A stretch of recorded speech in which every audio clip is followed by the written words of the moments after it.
We sort of have a running joke that when the storyteller or the historian in these shows that follows somebody's family ancestry, they show a record that says this person was in the hospital and they had unexplained paralysis or something. We know it was they syphilis. died of syphilis.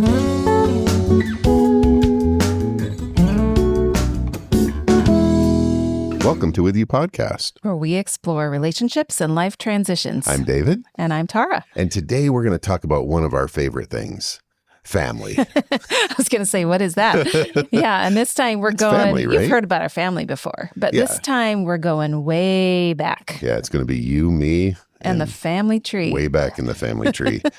Why is that important? I love family history. This is people might not know this about you. This is one of your hobbies or pastimes. You've actually spent a lot of time as the family genealogist. Yeah, or historian. Decades. I I even avoided doing my dissertation and hanging out in the library researching family back in, did you know that? I knew that. Yeah. Yes, I knew that. I just couldn't write about delinquency anymore, so I lived it out by just doing research. Yeah, I think in the very beginning of our marriage, you're already into this, and before we had the internet, so you were going to libraries and rifling through microfiche and whatever. Oh yeah, that just makes me happy thinking about all that stuff spinning around and getting all that data. I'd go to the National Archives in local states in Michigan and in Georgia, and there's so much interesting data out there. But that's not what this is about. Yeah, well, it is, and we're digging into the idea of family history and where we come from and why it matters. That it builds our story. But what did start that for you? I think it was knowing my great grandpa Vandertil, Frank. That he died when I was 7. And then as I got older, I realized, he was born in the Netherlands and was the original immigrant. And I had no idea other than he was grumpy and he would let me play with his wooden leg. Those are the two major things that I knew about my great grandpa. Because he was born in 1884 in Groningen. Mm-hmm. Sorry for the Dutch people. Try saying that. Yeah, I would say Groningen, but yeah, and so I realized... So it was curiosity about him? It was, and loss. It was like, there were probably amazing stories of what it was like as a little boy growing up in the Netherlands and coming to the U.S., and none of that I got to know. I just, he was playful, he was in pain a lot, and that's all I knew of him, and he died when I was 7. But, think about that. I knew someone that was born in 1884. Yeah. You're in trouble because there's longevity in my family tree for the men. There's longevity for the women in my family, so we've got a long way to go. We're stuck with each other for a long time. But yeah, so I think that's where it initially came of realizing when I was a teenager and leaving home of I kind of know my family, but I really don't. And I missed out on opportunities to get rich tradition. And then I shared that a little bit with my grandparents. And so then the family started giving me all the old pictures and documents. And they're like, someone died and here's all their pictures. And David's interested, so let's give all the stuff to him. Yeah. So I have pictures where I have no idea who they are. There's this one picture of a little boy, but he's dressed like an old man, those old 18th, 19th century pictures. Yeah, like a little suit. Yeah, Lord Fauntleroy. Yeah. And it's just it's a beautiful picture. Have no idea who it is. It's some relative. Yeah. So it was from that space that family history started to get me and I excited. see how it snowballs too, because then when you're interested and you start digging, it becomes a treasure hunt too, of just you're using your problem solving skills and you're exploring, and one thing leads to another thing and then another mystery, and there's all of that. And it is addictive a little bit. It's there's got to be that piece of information out there somewhere, and there might not be, but you're just hooked on, I'll keep looking and looking until I find it. And there are dead ends, and that's a bummer. Yeah. Well, let's start with what we do know about our family history, about our ancestors, because I think for some people, when I thought I knew a lot about my family tree, and looking back, and when I really look at it, it gets fuzzy past about 2 generations. I know names. I think you've even helped with my family tree, exploring, filling in the gaps and finding out who's who. Yeah. But the stories are scant. Unless they made the newspaper, and there's pretty much no good reason why your relatives would make the newspaper. Yeah, the ones that did, it was not a good reason. Well, it's interesting because it left a mark. Yes, I think you were the one to verify how we got to Australia, and it wasn't a good reason. No, there's a lot of court records. Yeah. So, I mean, when I look at my list of great-grandparents, so I know a lot about my grandparents. Mhm. I knew all of my grandparents, and Yeah. all of them have passed away now, but I knew them all fairly well, and I got to hear stories straight from them, Yeah. and those are really treasured stories. But their parents, I think I only actually met one of my great-grandparents, Oh, really? and it's Albert Edmund, the Barnett on my dad's side, my dad's grandfather. Albert Edmund dad's Austin Barnett. My dad's paternal grandfather. Oh, yeah. And strangely, he's the one that's buried here Yeah, just down in the the street. U.S., which we didn't find out until recently. But I guess I have a picture of myself as a baby sitting on his lap, but I have no memory of him. He's got fascinating stories. And the other one, and I know stories about my maternal great-grandmother Yeah. on my mom's side, but the other ones, I know their names and really nothing else. Yeah, I think great-grandparents die a lot quicker than The stories. the stories die a lot quicker than we're able as the great-grandkids to gather collect them. It's Mhm. just life, and why would I share it? And I think that's what I want to challenge us to do and our parents to do is tell the stories. I know it's your life, and maybe you out there listening too, of like, tell the stories to the next generation. Even though it's just normal in your life, it's not, and it's connective tissue to who they are. It affects them. Yeah. And I think there was something generational from that particular era that our grandparents grew up in, Yeah. was that a lot of things were just kept secret, especially if they were shameful in any way or countercultural in any way. You just didn't talk about it. Yeah. So a lot of things kind of got suppressed, I think. Yeah. And even the strengths, that's just the way things are. Right. It's not, there's no story to tell. That's just how it is. Right. Where, oh no, there's a really deep story there of your faith or growing up with a dad or without a dad or all those things that we take for granted Yeah. are Our unique. kids dropping out of school to support the family by working on a farm or things like that is kind of unheard of in our culture now, in our Yeah. time, and how much life has changed in 100 years. Yeah. It's just shocking. Well, let's just for fun walk through your 4 sets of great grandparents. Of like, because you talked about Albert Edmund Austin Barnett. You knew him. Yeah. He was Australian. Yeah. So just quickly tell you what I know about each. So my dad's dad, my grandfather's parents, met on the way to Africa. Mm-hmm. So my great-grandfather was Australian, came to the U.S. for reasons that seem a little like, I think I just recently read somewhere that he was coming to learn flour milling. Oh, really? Yes. Then he ended up going to Moody Bible Institute and going to Africa as a missionary. And on the boat, a young woman arrived on the boat. I think she boarded the boat in Italy. Okay. But she was from Sweden. Okay. And she was also going to Africa. Wow. And so they joined together. Well, you know this story. So wait, yeah, but she's a single woman that's from Sweden going to Africa via Italy all by herself? Tough lady. Woo. Tough stock. Yeah. So they decided they'd best team up. And apparently they were a good team. They had a lot of kids out in Africa, and there's generations of history and legacy from what they built there.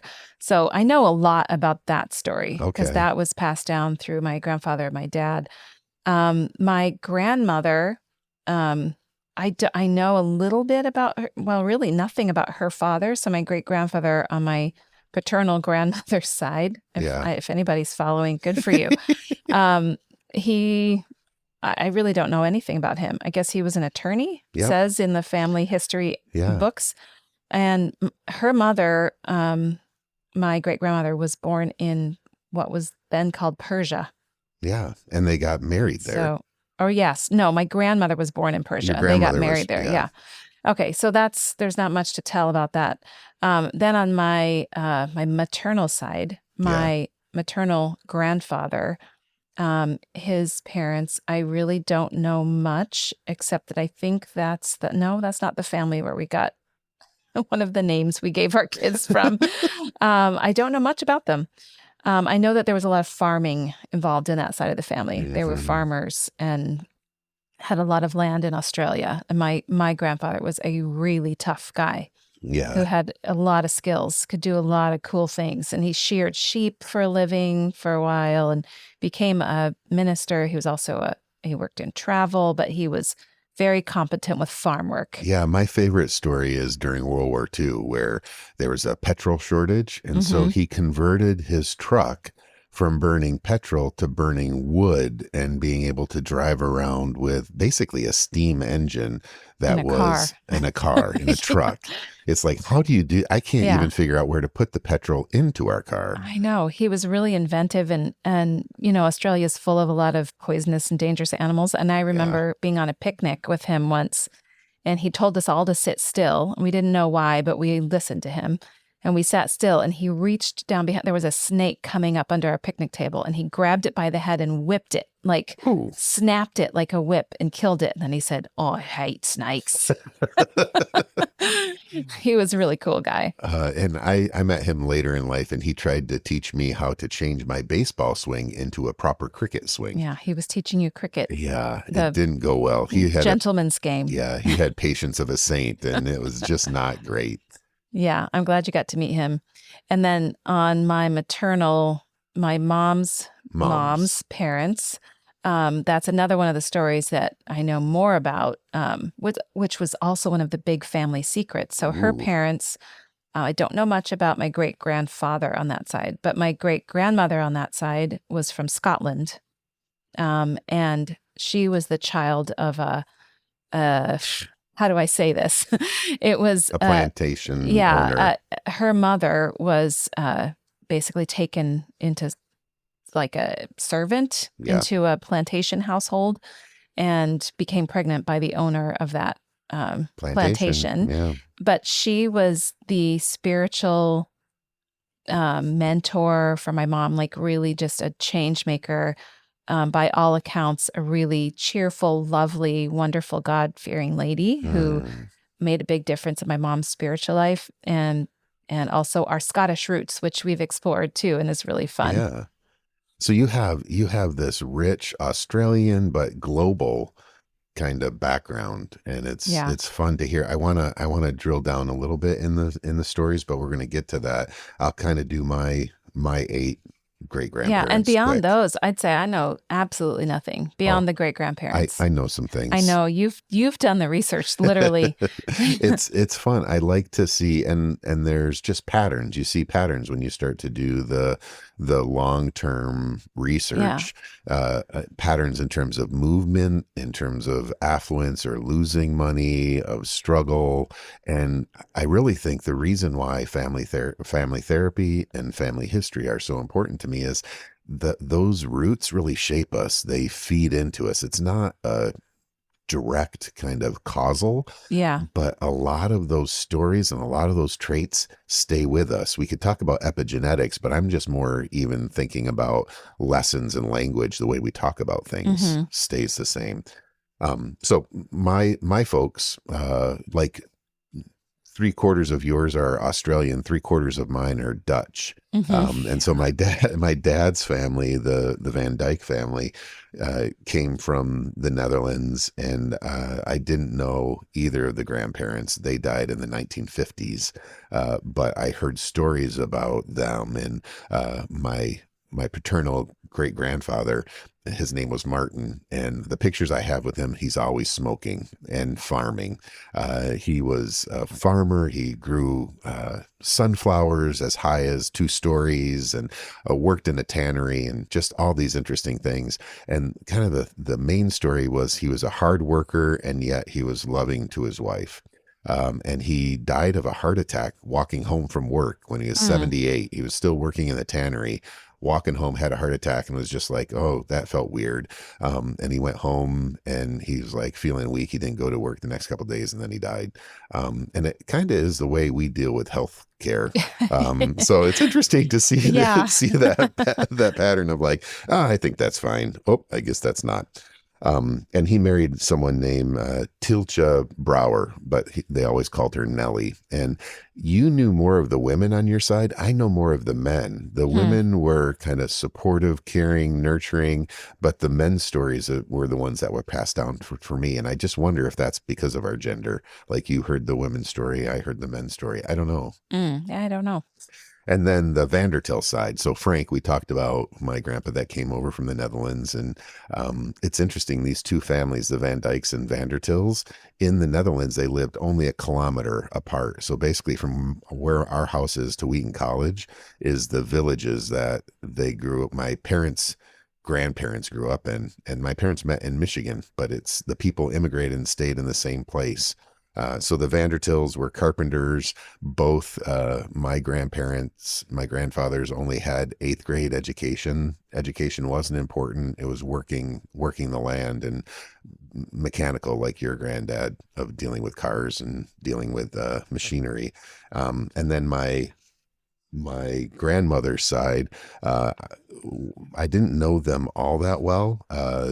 The Vandermeulens, because her dad, my grandma's dad, died when he was 35 in 1921. So didn't know him. And her mom took care of 6 kids and was supported by the Reformed Church, the Dutch Reformed Church, raising 6 kids because she was pregnant with the baby when her husband died.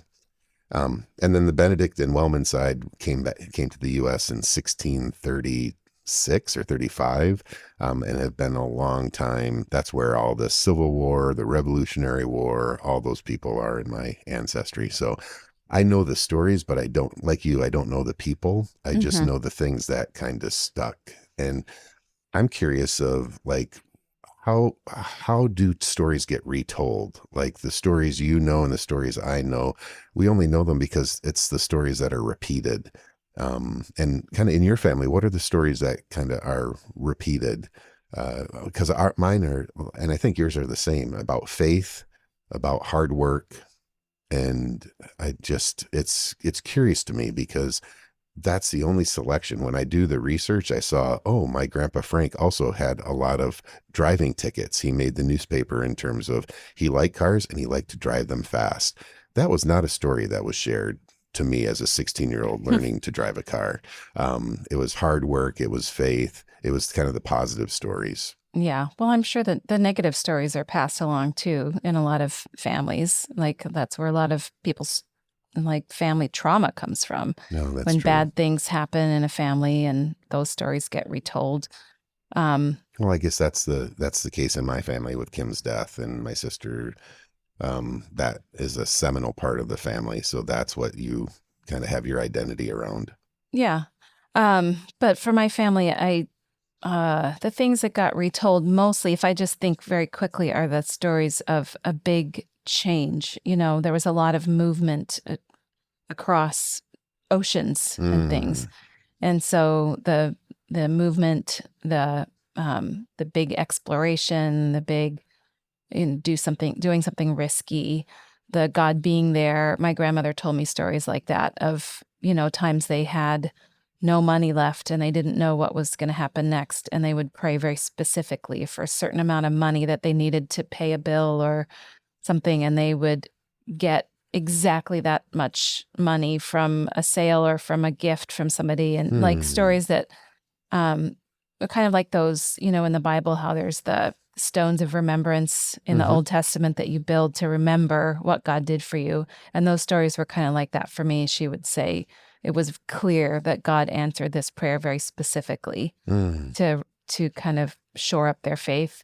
So I remember those stories often about times when people had not much. I mean, there wasn't a lot of wealth on any of my sides of the family. So a lot of times they were hard times and they were having to do what they could to make money, or they were depending on other people to help them. And so when things happened that, were not because of anything they did, but clearly a Mhm. gift from God. Those were stories that built up my ideas of how God takes care of us. Yeah. That's and it's interesting because it's so different. I mean, not different. There was faith stories, but our family stories are about like setting roots deep of being in the same place at the same time, knowing Hmm. the same people. Um, Kind of all the Van Dykes and Vandertills moved into Western Michigan in 1848, 1880, and stayed until me and Nathan left. And so there's this strong pull in terms of stories of you stay in community, you kind of look out for each other while Hmm. your people are going all over the globe. Yeah, but if you think about it too, my on my dad's side, I mean, they were far away from here. They were in Africa, but once my great grandparents moved there, the generations all stayed there. So they all have a lot of history from the early 1900s until now being in Kenya. Yeah. I know this is jumping ahead, but how do you think that kind of travel going over kind of faithfully depending on God affects your story and kind of how you see life? It seems normal to me. You know, it seems actually, it was surprising to me when I married you that we were just going to stay in one place. Because that to me was just life. You know, we even in my immediate family of 5 kids, we all went different places for college, except for my youngest brother and I in the same place, but we're really scattered, Yeah. you know. It's mind blowing to me, and I know every kind of 2 years you were starting to pack up and get ready to go and move in our first 10 years of life, Yeah. and it was because of me in grad school, but you were No, but that was my family pattern. And so, yeah, you're right. Those family patterns tend to repeat themselves. And that's a fun thing I've seen you discover too. And not only do you do the family history digging for our families, but you like to watch the shows on TV oh, I that love that them. tell other people's stories, and it Yeah, is fun to watch those and see these patterns that repeat themselves. And sometimes you don't even know that until you learn the past stories, yeah, and you see people's light bulbs go off and say, "Oh, I thought I was the strange one in my family because like maybe." I saw one that they said, I love theater. I'm yeah, a show person and I'm the oddball in my family. But now I found this ancestor who is a showman on the road or something. There's this affinity, there's this identity yeah, sometimes that comes from the DNA, that comes from maybe it's not even DNA because my adopted brother and sister sometimes find qualities they have in common with my parents that you say, this is the way I was brought up. I see that we have these things in common, and there's something comforting about that. yeah. It fits with the family systems idea of the we only know what we experience, and it tends to be across generation. I know those same shows that I just love. You do. Again, I get teary too, Yeah. like the people in there. The people they're talking about have been dead for 200 years, and they're turning the page slowly, retelling their life story, and then they die, and the family member who didn't even know this person existed a half an hour before is emotionally wrecked. And it's because, oh, I have a connection here. I'm only here because of this person existing. I mean, Right. it's Right. as you do family history, it's a little overwhelming. Like I did the numbers, and if you just go 10 generations back, it's 1 in 1 centennial. I don't know, it's a big number, millions of zeros to the power of 10. That the likelihood we would exist, that 10 generations, all those people would survive, get together. There's 400 people I mean, that I had see it to. even closer. Like if my grandparent or parent even made one slightly different choice, we wouldn't be here. Right. And You we know? wouldn't be here. Our kids wouldn't be Yeah. here. So there's this just magical kind of focus and mystical focus on the past, but the lessons that we learn and realizing there are strengths. So part of the reason I like doing your family history is it helps me understand you. Yeah. And so then I don't go, well, that's crazy. And I can be like, oh, I get where that comes from. And getting where it comes from doesn't necessarily make it any less annoying. But it Annoying. or different, but it gives me space to respond differently. Of like, you're not just intentionally responding this way to tick me off, or uh, to have a particular way of doing something. it's experience that has deep roots. And the same for me with um, my quirkiness and Yeah, I response. mean, yes, I don't know much about the personality traits of all these people, but it's interesting to learn lessons from the things that maybe didn't go well, like, family members of mine who committed some crimes that got them sent across the ocean, or, some other family members who made really strong choices to change patterns in their family and build, stronger family ties and follow God. And those stories get retold because it's like, wow, this changed everything. This changed the trajectory. Yeah. And then the hard stories get told too, sometimes from like cautionary tales, but also from some of those people were really strong people. Yeah. And, even though some of them made some mistakes and some bad choices that led to consequences in the family tree, some of them really were, were dealt some hard circumstances that they were living with too, Yeah. that kind of explained you had to do something, like some of the theft that happened. They were up against some hard choices Yeah. in their lives too. Well, and don't you think the qualities, whether it's using humor as deflection or conflict avoidant or uh, facing hard things just head on and putting your head down, we've learned that on some level from the story. Not learn it from the stories, but as we look back and see the stories, it's like, oh, I see how this has become the rules or the implicit rules in our family. I think about just the strong women like Elma Nitcher, your Swedish grandmother. Uh, the stories I hear about her remind me of you and the adventure seeking and the kind of just doing the hard things because they're the right things. Um, I Yeah, and I'm thinking as you say that too, we might be projecting some of yeah, our thoughts possibly. about what her reasoning was for going alone to Africa as a Swedish woman. Yeah, The truth is, we don't always know people's motivations. yeah.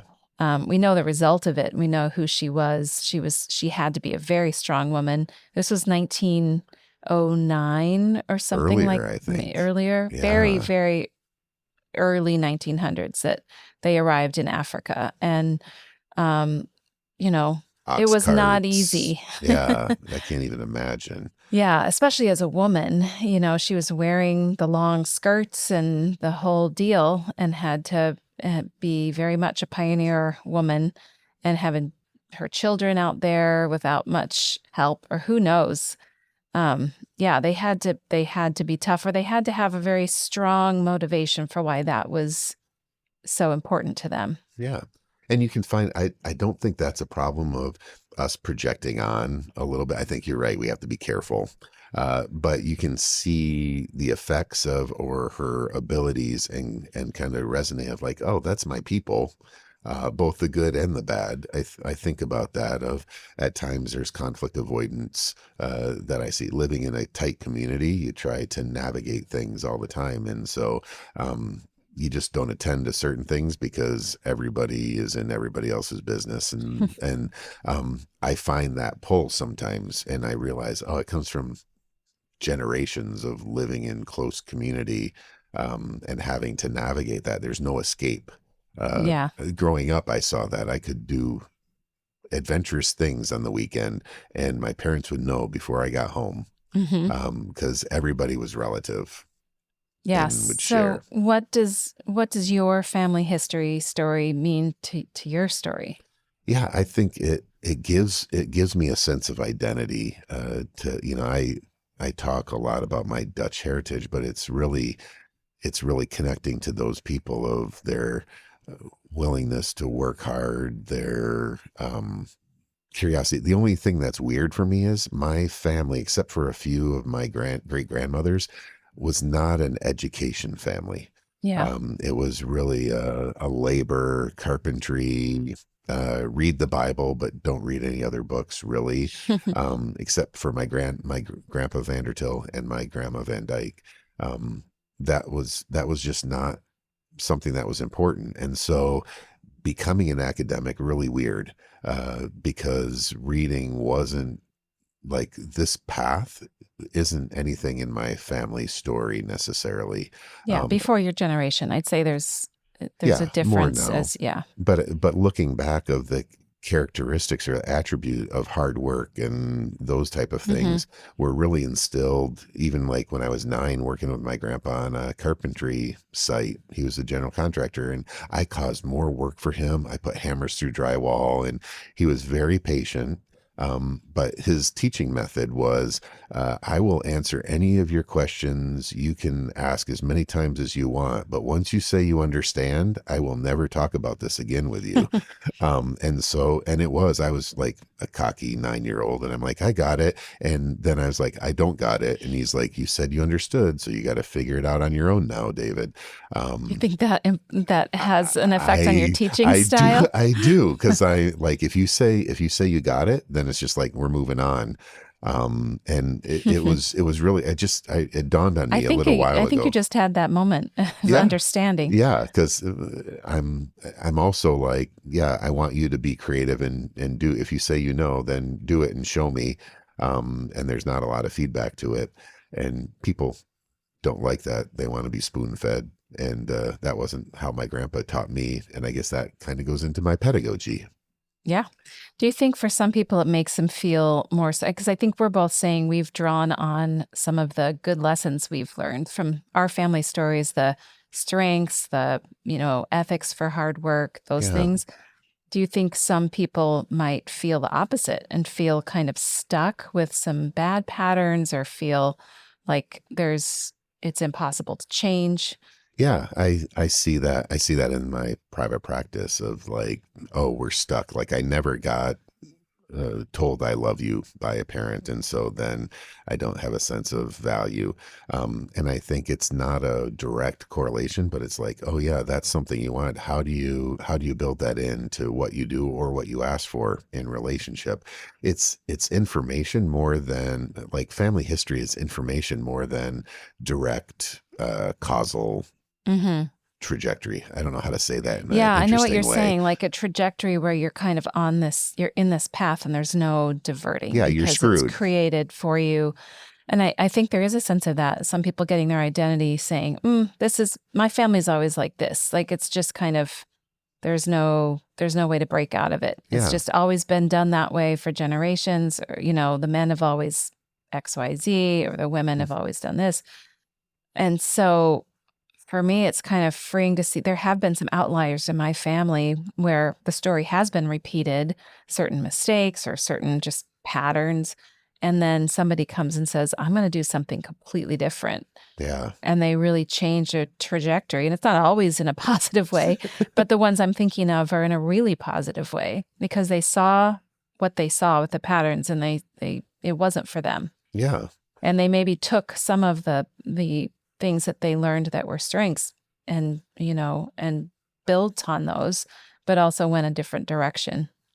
And there's the possibility, but you need to have some kind of experience, whether it's a faith experience or experience outside of that. Because I think the default becomes I like using a computer analogy. You buy a new computer, it comes out of the box and it's pre-programmed to work in a certain way. Yeah. I think our families are that way. We're kind of pre-programmed. We only know to do it this way. You can customize that computer, but it takes some effort and Hmm. most often takes some outside effort Yeah. to influence. And if we have those experience, even in our family, we have an uncle or aunt that was loving. If we didn't have a loving parent, there's enough of an experience there that can lead to a different path. Hmm. But we need to have the experience. And so the stuckness often is we don't know any different because we've not experienced anything differently. And a lot of that's implicit, right? A lot of it's not talked about. It's like, this is just how we do it. Or, we don't show love. We don't hug and it's never talked about. Well, then when someone touches you, you're like, what does that mean? And Right. it's a big shift. So these stories and our experiences really shape how we come out of the box, but it doesn't mean we have to stay there, but we have to seek new experiences. I think it's one of the reasons why you and I like to travel so much too, is it challenges our presuppositions. We don't know what Yeah. we don't know until we're put into uncomfortable situations. Right. It's just changing your whole paradigm for things, which Yeah. is good. but it's uncomfortable, right? It is Like uncomfortable. change, you need to have some level of discomfort to change. And our families over time tend to get in patterns that's just comfortable. Right. I think about that even for us as parents of we were really trying to be intentional to parent our kids, and yet we didn't know what we didn't know.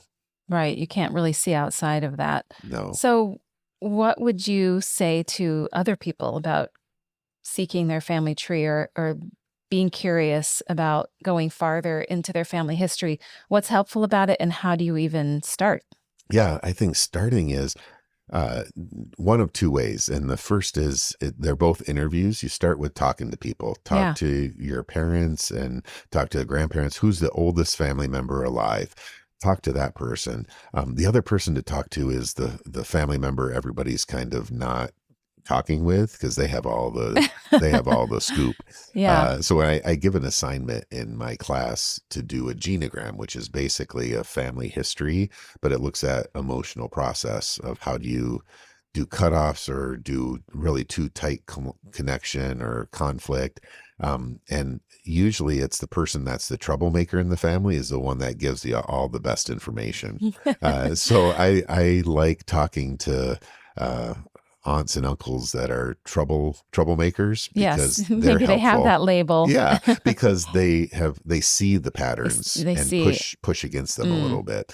So starting with conversations, and I think the So flip ask side, the questions. ask the questions. And for those of us that are older, like you and me, our lives are our lives. It's like nothing's all that interesting, and yet telling our story and being willing to answer the questions like we did a few episodes ago of asking the kids to ask whatever they wanted to know, Hmm. and we can share our story with them. But it has to be a goodness of fit, right? The next generation has to be curious, and the older generation has to be willing to Yeah. And share. maybe writing it down Yeah, so that it that's can be found. Because I've yeah, seen that too. Well, and there's also the issue of, once my grandparents got to a certain age, they were really interested in telling their story. But at some point, the story started to be a little less reliable. The details started yes, changing. And then, yeah, that's the thing about history is it's yeah, you're trusting the storyteller. And sometimes things are distorted or things are remembered differently. And so writing it down, and I've been thinking about that for us because we're hopefully still of an age where our memories are pretty reliable, at that's least. right, I mean, Sheila. I mean, Tara. right. Yeah, But writing it down so that it can be discovered. And sometimes one generation is not interested at all, but the yeah, next generation wants to know, and to have something discoverable is yeah. helpful. And I think building into the traditions, right? Like having conversations during holidays or storytelling time, or for us, our faith of when the family gets together, sharing testimony of how we kind of were motivated and turned to loving Jesus, of those stories that are personal and that we might have felt we've told already, to have a pace, a space, and a pattern of doing Yeah. it. The other thing that's interesting is in terms of memory research, the more we tell a story, the less accurate it is. That's odd, isn't it? Yeah, and the things that we're talking about in terms of family history are stories that are retold over and over and over again. Mhm. And so it's also really good to do your research and get into the library, get into Mhm. old family pictures, get into newspapers. And now with the internet, there's so many resources available, but it kind of challenges some of the stories. You're Yeah. like, oh, I found this data and it doesn't match with what the family's been saying. Or you do a DNA test and you realize, Yes. oh, well, someone else matched as a brother in the US that I had no idea Yeah. they existed. That's really interesting because those DNA tests now that are so popular, there's a Yeah. lot of stories of people discovering secrets that are uncovered. Like they're not the ethnicity they've always identified with, Yeah. or they might not have the parent that they think is their biological parent. Yeah. Or there's been adoption, or there's been a sibling that no one has talked about. Yeah. It's Yeah. yeah. So that's So be really, careful. be careful. You just never know what you're going to uncover. But I find that fascinating because those secrets, I feel like there's never really any good outcome for having that deep of a secret. No, and yet we do because of fear, because of shame. I mean, the culture puts pressure on us to hide things. And you and I know this, and because of 32 years of marriage, of it's better to kind of be out in the open about things, even if it's a short-term pain, is so much better than the long-term damage that secrets can have. Right. Yeah. And I think about that with that story of my great grandmother, my Scottish great grandmother. My grandmother never told that story. It was shameful that her mother was born illegitimately. Yeah. So it was not told and probably not even acknowledged in her heart because it was so shameful to her and at that time in that culture. But when we discovered that, it's actually one of the most celebrated and lovely stories in our family history Yeah. because she took a hard situation and became this amazing person who passed on so much spiritual heritage to my family. Yeah, the idea of grace and love and how she shared that, and the power of grandparents on both of our sides. I don't know about other people's stories, but our stories is the beauty of grandparents speaking into grandkids spiritually. I mean, my mom had Hmm. that with her grandmother. Your mom had that with her grandmother. How do you think that's going to be for us as grandparents? I think we've shared that we're going to be We grandparents. have, and we take it seriously. And we talked about that too, because we do have a really rich heritage Yeah. of passing on those spiritual values and love for God and understanding identity in that framework. And so we take it as not only a privilege to pass that on, but also like a really deep responsibility. Yeah, and it's intentional. So this is a space where we're actively living in a moment where we can choose how we're going to lean into our family history of looking at, oh, Hmm. here's a rich history.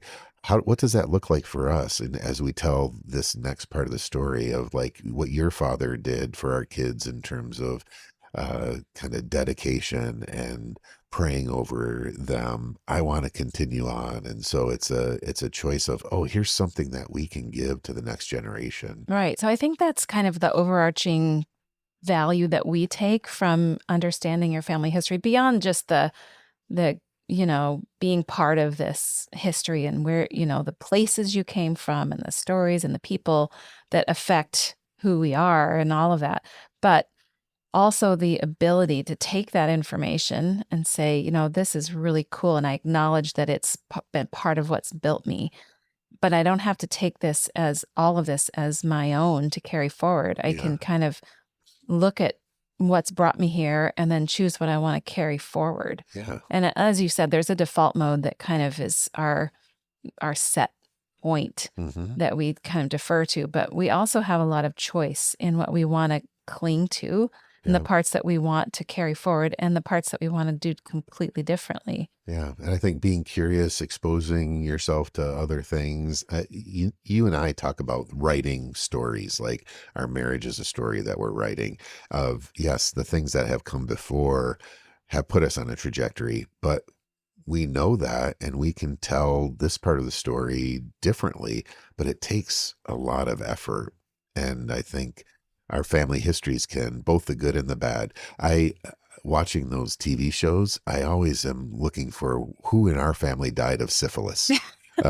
Because Well, that's a common bond in these stories of immigrants who came to the United States when things were really, really rough and they were living in the poorhouses. And this was in England too, I yeah, guess. yeah, And yeah, and we sort of have a running joke that when the storyteller or the historian in these shows that follows somebody's family ancestry gets to the comes to the emotional point where angst. where Yeah, they say, and then they show a record that says this person was in the hospital and they had unexplained paralysis or something where we know it was they died of syphilis. syphilis. Yeah, and I kind of look like, oh, where is that in our family? And fortunately, we don't have that, but we have other painful experiences. And looking at what led to them, were they just natural things that happen, and you have to respond to a crisis, or were they self-induced?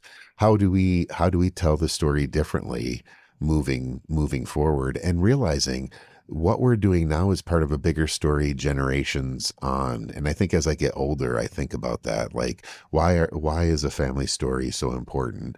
Well, I'm a product of a family story. I'm producing a family story, and I'll actually influence stories down the line.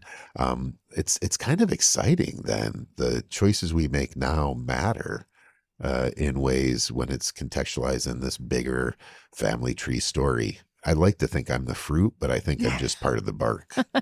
Well, we're all the branches, I guess. So if you want to do family research, Yeah. right, there's lots of ways. So oral history, talking with people, go to your local library or the libraries where So people if you go to the are. library, what are you looking for? So there's genealogical sections, and so you can go to the library. Microfiche, microfilm has newspapers from all the way back. Now they're So all that's just how they're digital, but the old ones, like the 1880s, I was able to find family members' birth, death, so obituaries, weddings. you would go looking for documents. So like their birth certificates, their death certificates, their marriage certificates, their Yeah. records on passage, to another country, Yeah, right? The boat lists. yeah, immigration, Yeah. the addresses, you can find where they lived, and then Or the you can look up census reports. census, US Census. A lot of that's online for free, but you can go to the National Archives. They're located regionally, and they have all the national information. So US Census, there's state census. There's if they served in the military, you can get their military The records. military records are helpful. Are really helpful, and then police reports and probate. Newspaper clippings. Yeah, wills tell a lot of what they had and who they gave it to, and that usually lists off family members. And so it's this puzzle of just data that you can collect. So libraries has a lot of that. They have the newspapers. The National Archives have the data in terms of census and probate records are at the courts. So I would go and So those are the things to start. Those are and the I'm places to sure start. libraries have a genealogist person who would be delighted to help. They love, because they just love doing this research almost as much as I do, and they get paid for it. Yeah. And so they're willing to do it. And then early on, I would do it that way. And then if you get stuck, or you can do things like Ancestry, the different internet companies that have people you can pay to do the research. But for me, that's not fun. It's the actual search. You like the search. I like the search. I like the digging, and you never know what you come up Well, with. and then I think you have found through some of these sites, like the Ancestry site and others, I don't know. Maybe we can link to these on our website. FamilySearch.org. Yeah. You find people who come up with a match for some kind of distant relative, and then you're known for making friends with all these older ladies, because it seems to be more typical that it's like the older ladies in a family who are the keepers of the family history, and they're trying to collect things and find matches, and they find you and say, oh, we have this relative in common, and you're getting letters from old ladies like all over the world. Yeah. The old ladies love me, and we have conversations, because I know of the people that they actually knew, and so they're able to tell stories. Sometimes they have actual photos that you've never seen of one of our relatives, because they are connected. And the creepy thing is, they look like us. I mean, when you see photos and family influence, it's not just behavioral. Like, genetics are a funny thing. Genetics are a funny thing. And like the Netherlands family. Yes. I don't know if they're listening, but hi, Medi. But I met on so can I tell this story? Yeah, sure. Because I think that is interesting, because you talked about how your families all come from the Netherlands at some point, but when we were married, none of them in those in-between generations had ever gone back or even really talked much about it. Or spoke Dutch. They had really deliberately, and I think this was common among immigrants in the U.S., of just kind of assimilating here and saying, we're leaving that behind. And so they hadn't continued the language. But you had an opportunity to to teach a study abroad in Amsterdam.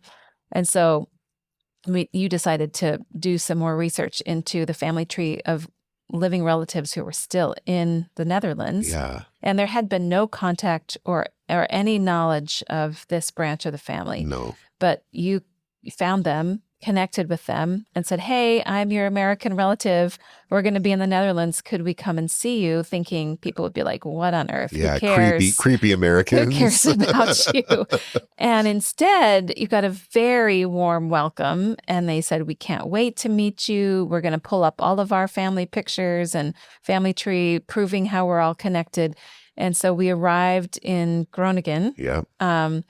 And Sabaluburen. yes, where you have some history, and there was a family farm there Yeah. that was a relative, and I don't even know what to say about how they're related. Some kind of cousin or Yeah. So my great grandfather was brothers with their great grandfather. Yeah, And so so they it's came my family came from the Netherlands, and his brother stayed there, and it's the Vandertil side. And so Vandertil is a unique name in the Netherlands. Only this family has that name. The Van Dykes, it's like Smith and Jones. You'll never find the link, but yeah. the So we Vandertils invited your family to join us, your parents and brother, and so we all went, and in they a were small car. yes, that wasn't fun.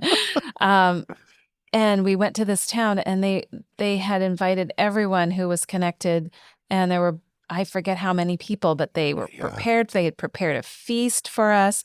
There were maybe one or two of them who spoke a little bit of English. Yeah, The everybody rest else only spoke Dutch, but we felt like we'd known them forever. And your mom looked a lot like the ladies there. Yeah. And they brought out photos of your mom's dad and then their dad. And it was so clear, the family resemblance. It was just so interesting because everybody just seemed like long lost family, like they never knew about each other until then, and yet that connection was so strong. And all the food we had was so good. I know you weren't really excited about it, but it was leek and mustard soup and herring and black bread, and it was stuff I didn't know that I was made of. And we spent 14 hours. Yeah, they took us, showed us the church where one of your relatives was baptized, and we saw the windmills and all sorts of things. Yeah, and a lot of stuff we don't know what they were showing us because it was all in Dutch. And we were like, they were telling us it was important, and we were still not sure why. And the internet is a helpful thing, but you can connect with long lost family. Yeah, you might be surprised that there could be people out there who want to know who you are. Yeah, and you find out more about yourself. I mean, I think you felt really more connected to the Dutch land, I mean, even just the land in the Netherlands. Yeah, I'm still not going to be a dairy farmer, but I did feel now that time is gone. Yeah. No, but it was really a fun experience. Yeah, and the same with your family. We made a trip to Australia and got to meet not only your direct granddie and granddad, and the kids got to meet their great grandparents, but we also got to meet distant Barnetts that we didn't necessarily know that just welcomed us in. And it's really amazing that when you're talking about genealogy and talking about family, people are really interested in sharing and having that connection. I think it all goes down to identity. There's this desire to be connected, desire to be known, and there's a sense of, even though we're complete strangers, there's something that connects us, and that makes the curiosity bubble up a little bit more. Yeah. Yeah, and it says something about who we are, and we learn a bit more about ourselves when we learn about our past. Yeah, so I think you should kind of dig into some of your history, both the good and the bad, because it kind of are all the building blocks over generations of where you are right now and the story that you're telling right now. Those are the previous chapters. It's not that you're stuck there, but that you're going to build on that in the moment and for the future generations. So enjoy shaking the family tree and seeing what comes out. Surprise. Yay. Yeah, and we will link to resources. If there's anybody who is getting curious about digging a little farther into their family history, David really has some good resources to start with. So if you go to withyouprojects.com, our podcast is listed there on that page, and each episode has, it's linked there, and we'll have extra resources that you can find. All the show notes. And so, Tara does a really good job with the research. I do the family research. She does the podcast research, and it's great for you to look at, but also respond to us, especially if you're Tara's convict family members. Reach out. Hey now. Yeah, we'd love to hear from you, and we'd love to hear your family stories. And thanks for listening.